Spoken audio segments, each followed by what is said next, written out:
Buenas tardes. Hoy tenemos el enorme placer, 8 de marzo, Día de la Mujer, tener una convocatoria acá en el programa de Fogón en Fogón de Radiográfica FM 89.3 de Buenos Aires y la radiofrecuencia 808 de Salinas, y también para la Asociación de la Prensa Uruguaya, a 4 mujeres de la escena nacional uruguaya. Buenas tardes, gracias por recibirnos en un día tan importante. Gracias a ti por la Gracias. invitación. Gracias a ti. Vamos a empezar por Sandra. Sandra Macera es una vieja conocida que ya hemos entrevistado muchas veces en muchas de sus obras.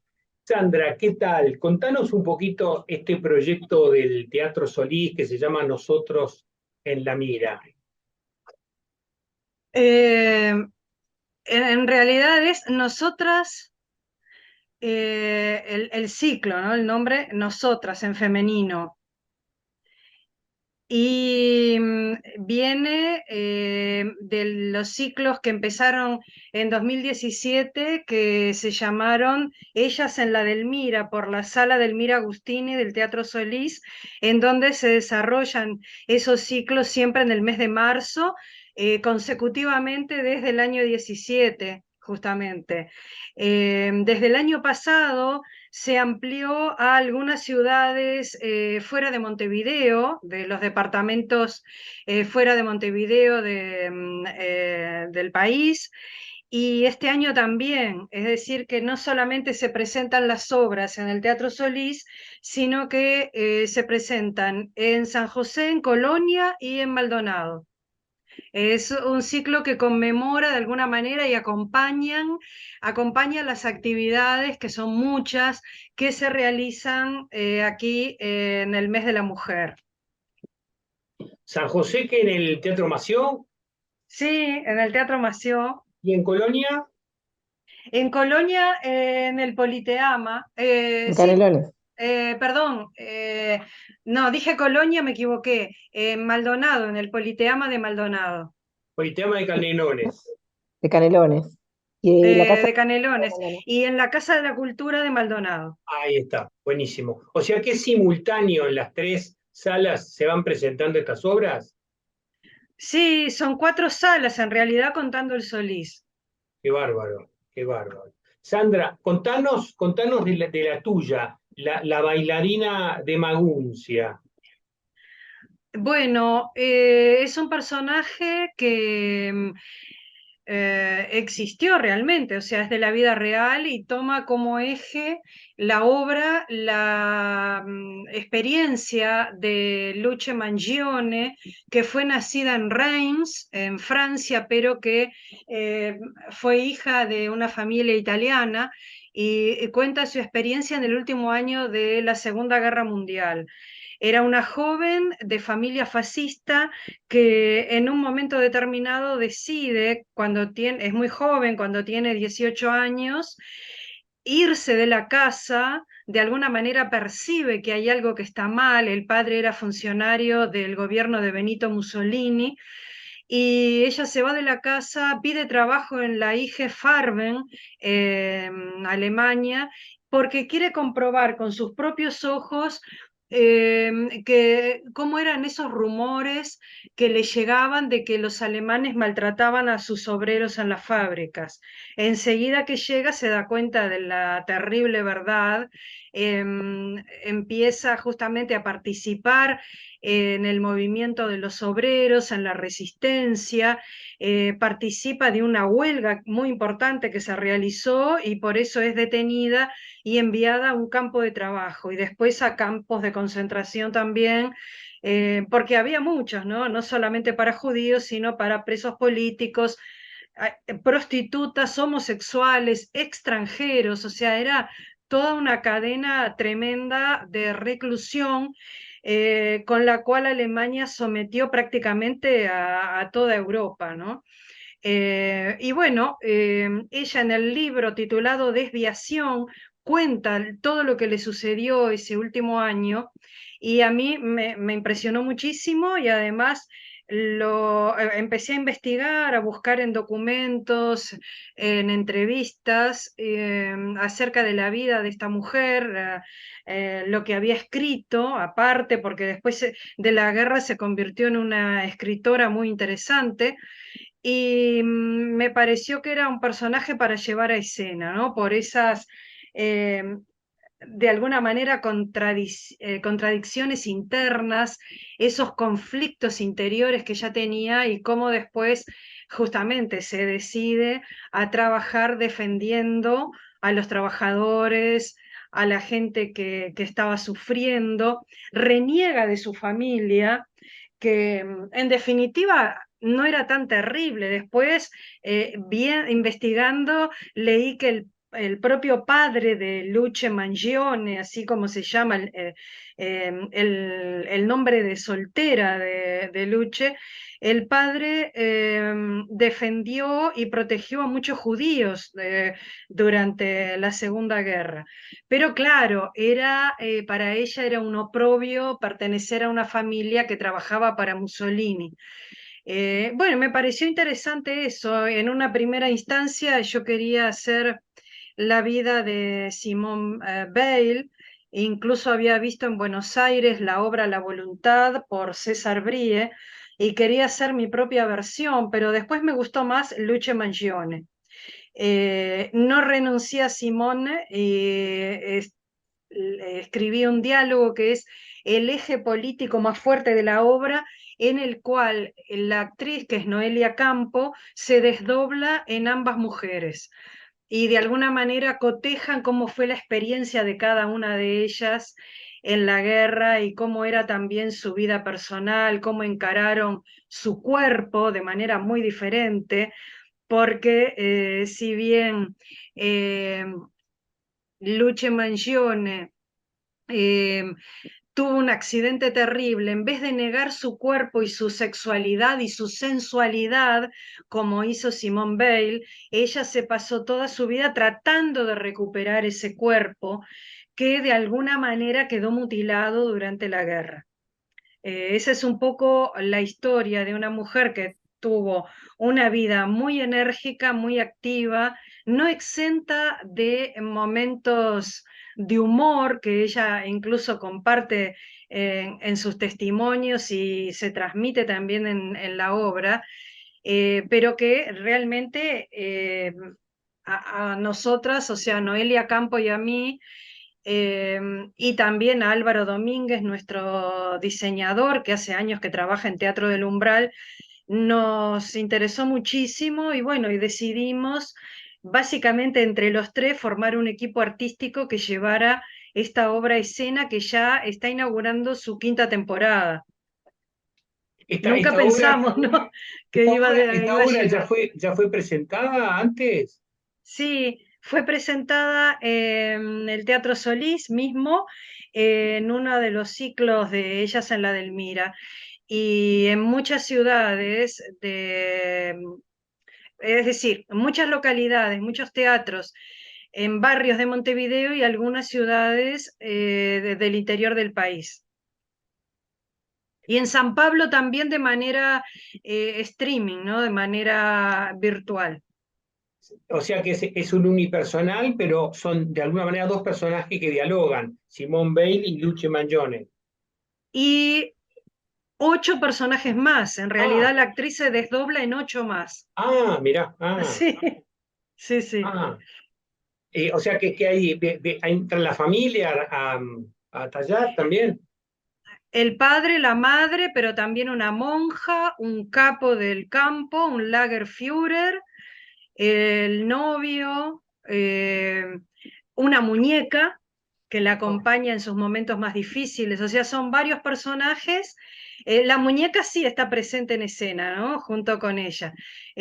Son muchos personajes que ella va evocando que fueron determinantes en esa historia que le tocó vivir, que fue uno de los momentos más intensos, más fuertes de su vida, que la puso a prueba además.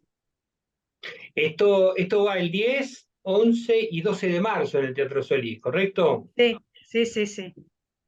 Flor Santangelo, contanos un poquito ahora la, la Reina, un montaje irreversible.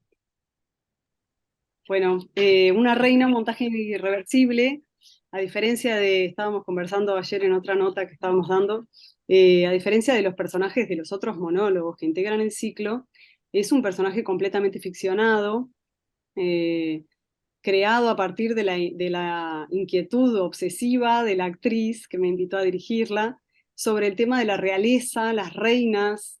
Ella, bueno, en algún momento, ella es clown hace muchos años, yo también soy actriz, nada, egresada de la EMAD, pero hace 20 años ya más o menos que trabajo con este lenguaje del clown. Yo vivo en Brasil y bueno, he ido profundizando, aprendiendo con varios maestros a lo largo de mi historia, y a través de ese encuentro del lenguaje con Verónica empezamos a crear una reina, que es este espectáculo, que está en esta clave clown, que está inspirado en la figura, en el arquetipo de la reina, está un poco basado en la historia de Juana la Loca, que fue una reina que quedó en algún momento de su vida, la sacaron del medio, quedó sola, no la pudieron, no la pudieron sacar la corona, o sea, siguió siendo reina, pero no podía reinar.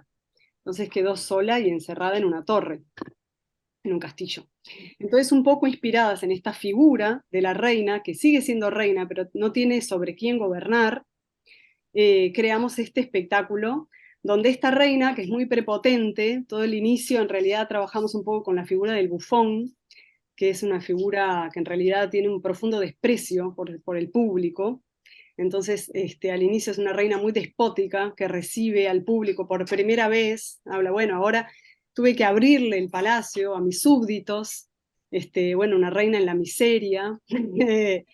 Que, bueno, agradece la visita de los súbditos que llegan y que al recibir una visita inesperada vive y sufre una gran transformación.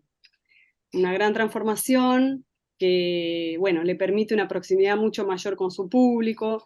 Es un espectáculo que tiene bastante interacción con la platea y que, bueno, está todo trabajado en este lenguaje del clown, que ahí en Argentina hay excelentes exponentes, maestros que han sido nuestros maestros también, que han sido muy inspiradores, que, bueno, creo que tu público tal vez tiene una referencia interesante así sobre el lenguaje.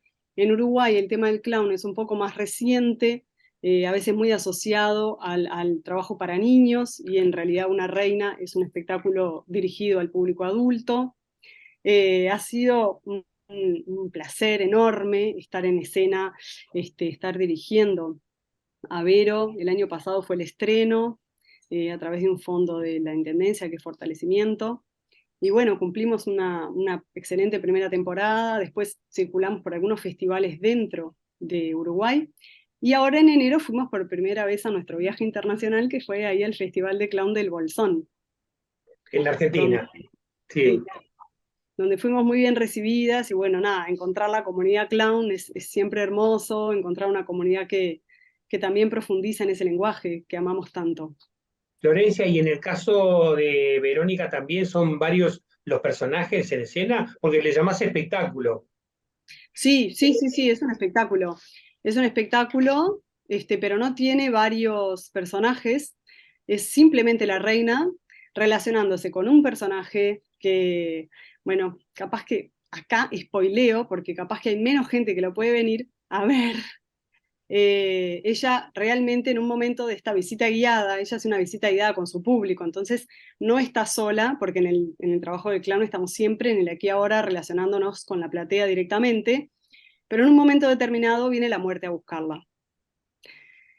Y ahí, bueno, le van cambiando las estructuras, es un poco aquel juego que aparece en el Fausto, de esa relación de negociar segundo a segundo con la muerte, inventando disculpas para no irse. Y ahí, bueno, ahí tiene que pedir ayuda. Por primera vez en su vida tiene que pedirle ayuda a la platea, y se desarrollan varios juegos interactivos hasta llegar a un final, que ahí sí no se los cuento, para que la vean. Pero ella en realidad sigue, trabaja siempre como este clown único, que es esta una reina, pero que dentro de sí hay muchas figuras en realidad. hay muchas capas dentro de ella. Para crearla, nosotros hablábamos ayer también de esta cuestión del arquetipo de la reina, de esta cuestión del poder, de poder reírse del poder, de poder entender el poder como un lugar que también puede ser ridicularizado. También está la figura de la maestra clarísimamente en Vero, que aparte es maestra de profesión. Entonces usamos mucho esa figura como de la maestra todopoderosa que nosotros conocemos, que hemos vivido en sala de aula siendo niños. Y bueno, hay varios momentos donde son diferentes capas. Es un único personaje, pero que tiene tiene muchas capas y es muy profundo. Es dulce, es déspota, es ridículo, bueno, en fin. Florencia, ¿cómo reacciona el público ante la interpelación del clown en el Uruguay? Mirá, sorprendentemente, nosotros, bueno, Vero es muy experiente en este lenguaje hace muchos años. Yo también por mi parte en Brasil, donde en general la gente es como más suelta y tal. Y yo le tenía mucho miedo a eso. Yo le decía, Vero, la Claro, gente no va a participar.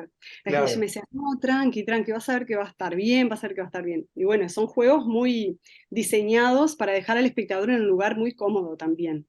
¿No? Es una interpelación directa, pero hay un juego que ya está planeado, ¿verdad? Entonces el espectador se siente siempre protegido, porque nosotros al pensar un espectáculo de clown pensamos qué emociones queremos proporcionarle al espectador, qué viaje de sensaciones queremos que haga.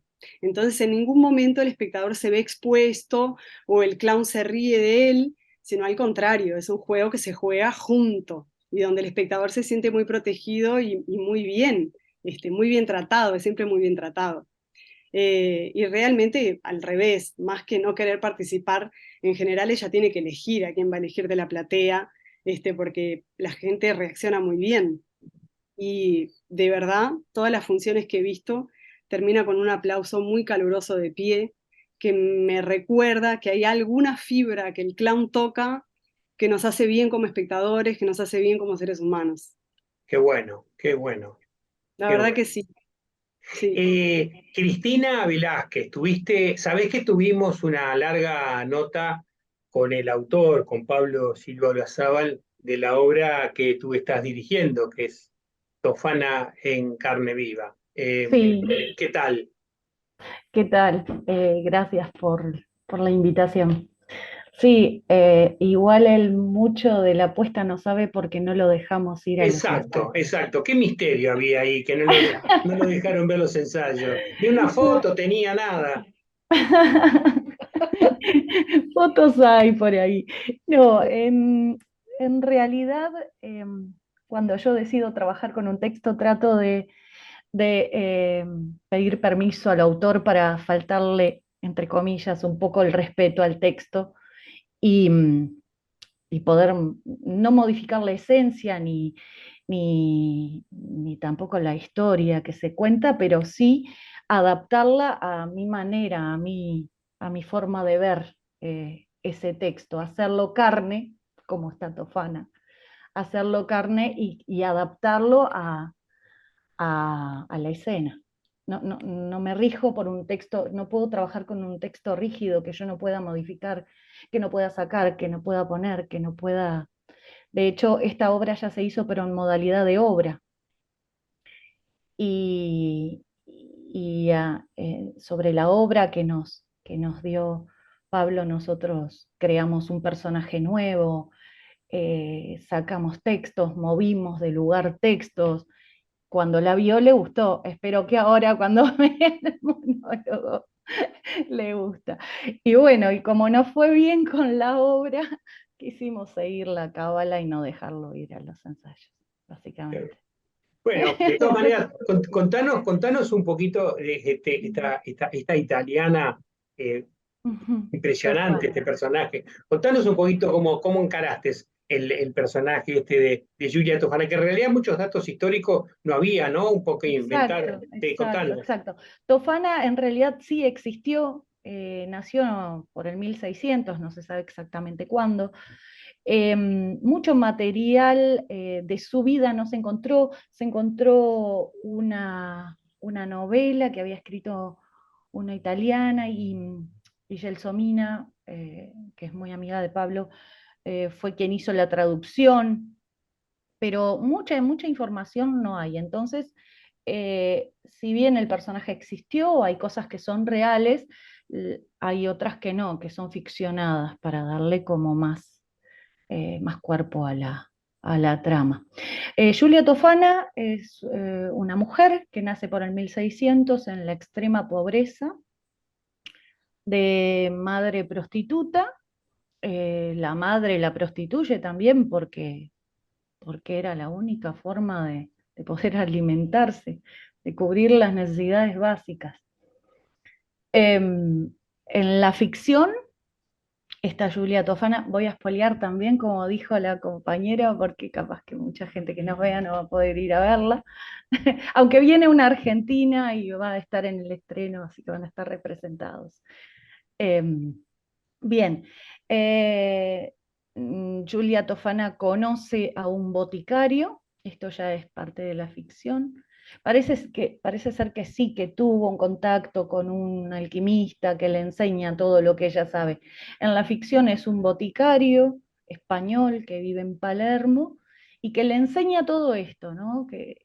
Y ella a cambio le da lo único que tiene, que es sexo.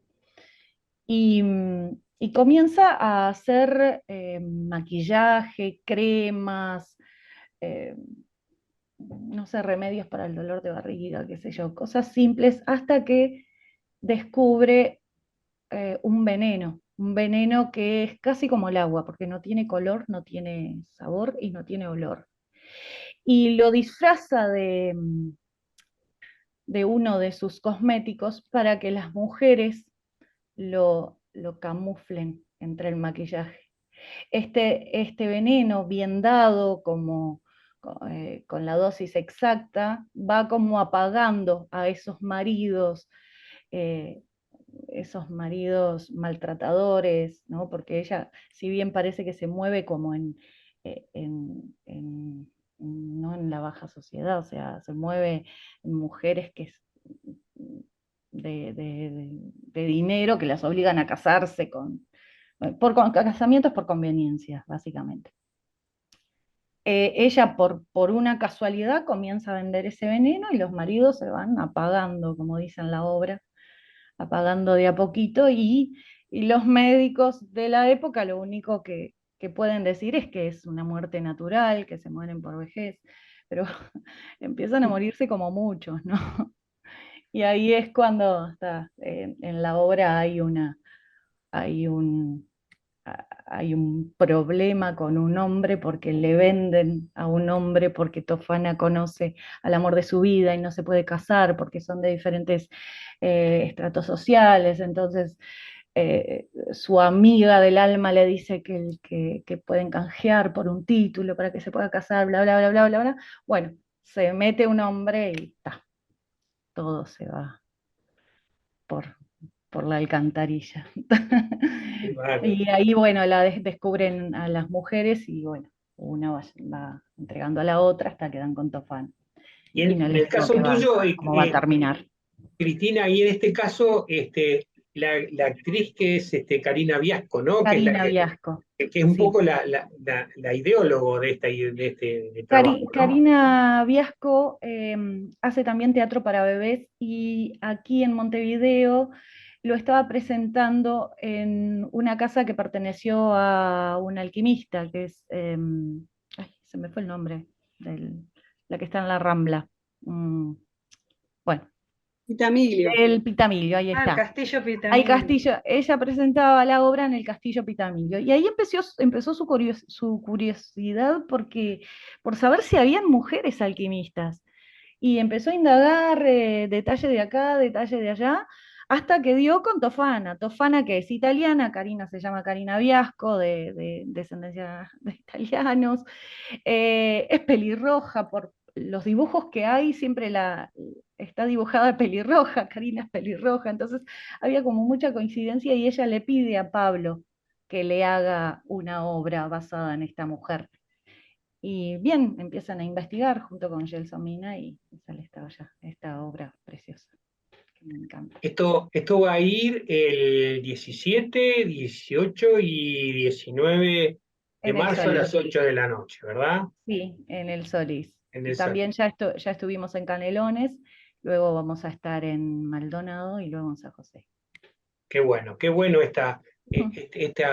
este enroque de obras, ¿no? Buenísimo. Sí, Y sí. Susana Souto, la obra que tú dirigís ya fue el 3, 4 y 5 de marzo. ¿Dónde va Armen ahora?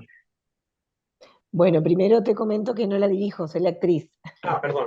No, no, todo bien. La obra Armen la dirige, es de la dirección y la dramaturgia de Mariela Chiosoni. Yo soy la actriz del espectáculo. Estuvimos en el Solís, como bien dijiste, el fin de semana pasado y ahora vamos a Teatro Machó este viernes, el próximo a Politeama y el sábado 25 a Casa de la Cultura de Maldonado. Dentro de este ciclo nosotras. También vamos a tener funciones en el Teatro Victoria, pero fuera del ciclo. Armen Siria. ¿Quién fue? Armenciria fue una actriz uruguaya de la primera generación de la Escuela Municipal de Arte Dramático, discípula directa de Margarita Xirgu, de la generación, por ejemplo, de Estela Medina, Juan Jones, Nelly Antunes, y de las primeras generaciones también, no la primera, pero sí de las primeras generaciones de la Comedia Nacional. Armen, además, nació en Alepo, Siria. Nació como parte del recorrido que hicieron sus padres escapando del genocidio brutal que vivió el pueblo armenio, que hasta el día de hoy no se reconoce. Nace en Alepo y de allí, bueno, buscando algún lugar hacia dónde ir, llegan a Montevideo. Armen en el 66 se suicida en el escenario del Teatro Solís. Y he aquí un poco la historia conocida de ella, lo que algunos teatreros conocemos o conocían, lo que la colectividad armenia también conocía, y bueno, y un poco la investigación que hizo Mariela, lo que pretende es poner luz sobre más aspectos de la vida de este personaje, no solamente sobre el hecho fatal de su suicidio. ¿Cuál es la trama de la dramaturgia? Es decir, ¿es ella en escena en el día de su suicidio? Sí, la dramaturgia parte de una actriz en busca de otra actriz, ¿sí? Una actriz que también es un personaje, no soy yo, Susana, sino que es un personaje bastante parecido a mí, que va buscando la memoria de esa actriz de la Comedia Nacional que se suicida en el 66. Y bueno, y en esa búsqueda se van encontrando distintas instantáneas de su vida, vinculada al arte sobre todo. La decisión de Mariela no fue tanto profundizar en aspectos biográficos, sino lo biográfico atravesado por el ser artista de Armen, ¿no? Un poco también ahí hay una hipótesis que se maneja desde la dramaturgia, que es que el suicidio está vinculado con la situación que ella vivía dentro de la Comedia Nacional, que bueno, que sale de una investigación muy exhaustiva que hace Mariela, tanto con entrevistas con las personas que aún están vivas de esa generación, como con documentación del Centro de Investigación del Teatro Solís, a través de programas, prensa de la época, etc. Hay un libro muy importante para comprender todo esto, que es un libro de un armenio, Gustavo Zulamian, sobre Marash, que es el pueblo de origen de los padres de Armen. Bueno, un poco a partir de todo esto se fue armando este ser Armen, este ser actriz Armen, en sus últimos años, en sus últimos momentos de vida, ¿sí? Llegando al Teatro Solís con esta decisión tomada de suicidarse, pero a partir de ahí evocando y vivenciando diversas situaciones vividas por ella. Le puedo pedir se me termina el tiempo, pero les puedo pedir si me esperan 5 minutos y se vuelven a conectar. ¿Tienen un rato más? Sí. Ok, entonces denme 5 minutos que recapitulo este capítulo y se vuelven a conectar de la misma manera y seguimos charlando. Bien. Bueno. Dale.